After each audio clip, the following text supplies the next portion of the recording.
the celebration maybe a little bit less than it normally would have, just because of how crazy those last few minutes were. Was it kind of just a little bit of a sigh of relief when it finished? Yes, definitely.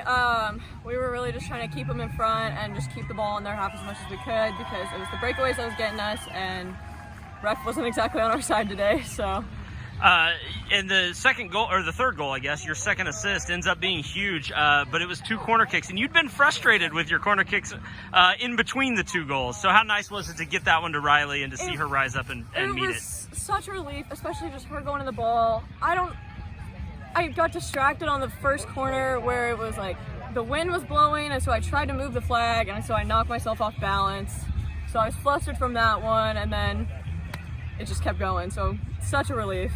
The first goal with Ryan, it looked like you guys had drawn something special up with kind of Riley in front and her running to the back post. It looked like they just never picked her up. I actually usually just look for Riley or Ryan, because they're ones that'll just completely go for it, and so they're kind of our target players on the corner kick. Everyone else is kind of ready just to tackle anything in and just cause commotion. So. But how about that touch from Ryan too? That she was looked like a striker. Beautiful.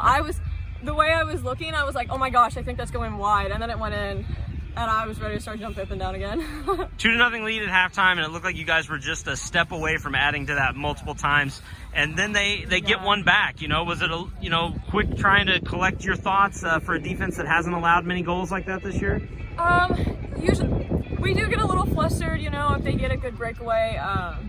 Especially teams like this, they had a quick counter, but they're not usually super strong with that counter. So it was something that we really had to get back together on and just go right back to what we were doing. So. But you did get a win, first playoff win for the program in 11 years. It still has to feel pretty good, despite some of these frustrations late. It feels great. My freshman year me is like crying right now of excitement. So.